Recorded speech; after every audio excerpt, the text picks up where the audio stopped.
导演呢、编剧在底下已经全慌了，完了。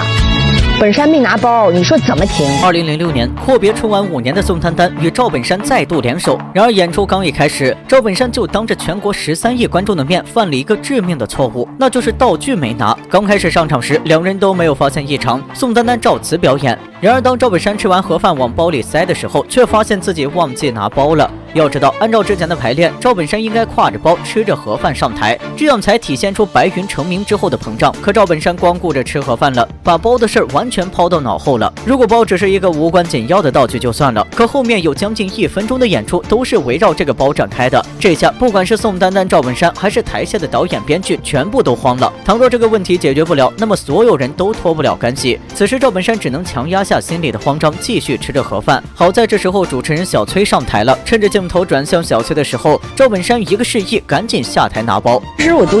快懵了，10几亿人看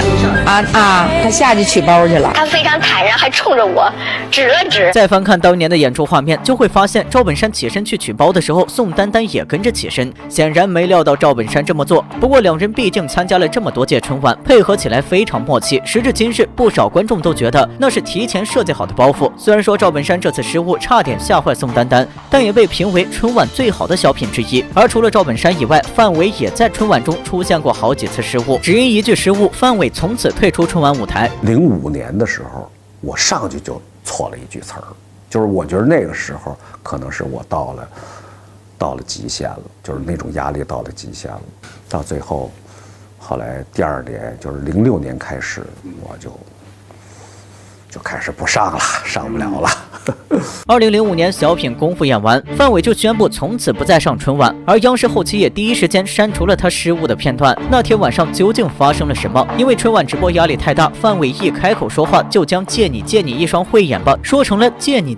一眼慧眼吧，这让本就紧张的范伟更加紧张。之后又连续出现多次失误，比如说非常6+1说成非常6+7，好在当时范伟手上比划的就是数字7，很多人都以为是节目效果。当然这还不是最重要的，在之后的喊价环节，范伟直接把价格给捋反了。按照原本的剧情，范伟在数数的时候应该把5000喊到自己头上，然而范伟数了好几遍都把5000喊到了赵本山头上，最后急得赵本山大喊一声不是。可能当时很多人都没注意，但大家在看功夫这个小品的时候，就会发现里面范伟喊价失误的那段已经被删除了。虽然说台上的几次失误意外增加了节目效果，但接二连三的失误让范伟直接崩溃了。下台后就和所有人说以后再也不上春晚了，甚至于为了不被打扰，他连赵本山都不接。你还不给我接电话？我说你小子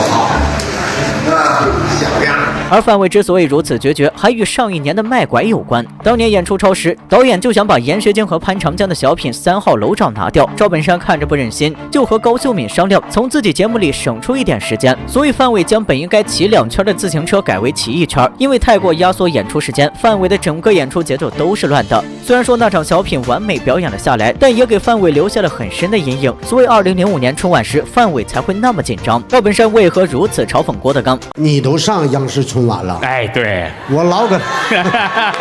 我觉得我老在那儿站了，你就可难上去2013年，连登21年春晚的赵本山宣布正式退出春晚，而接替他的正是郭德纲。春晚前夕，导演组也给足了郭德纲排面，不仅把赵本山的休息室留给他用，还把演出时间放到了和赵本山一样的黄金时段，甚至于有媒体宣称郭德纲是第2个赵本山。然而结果效果却出奇的差，尤其是当镜头扫到观众席时，有位观众还睡眼惺忪地打起了哈欠。要知道，以往赵本山演出时从来没有出现过这种情况，甚至于赵本山还凭借一己之力统一了整个辽宁省的放鞭炮时间。在辽宁的时候呢，辽宁那个消防统计了一回，说是我那个出场那个地方是消防这个肇事那个名，可是大家那阵儿就没放鞭炮。完在那之后，可能在那前后都有。再反观郭德纲，竟然把观众快看睡着了，这巨大的反差瞬间让郭德纲成为群嘲的对象。那么郭德纲能火真的是因为作品太三俗了吗？其实自从郭德纲收到春晚邀请之后，就创作了一个相声作品《追着幸福跑》。可是演出前几天，节目组让他换一个作品，无奈之下，郭德纲匆匆创作了《败家子》。然而这只是考验的开始，因为相声讲究3铺4垫，特别是每一个语气和停顿都会产生不同的效果，所以演出时不能能有太严格的时间限制。可那是春晚舞台，郭德纲和于谦在台上表演，底下就有人举着牌子提醒他们还有多长时间，这直接打乱了郭德纲的节奏。有4张牌子，10分钟写着，12分钟、14分钟、16分钟，我就必须赶在16分钟之后，在17分钟之内要把我所有的东西全说完。而这次演出之后，郭德纲也再也没有上过春晚。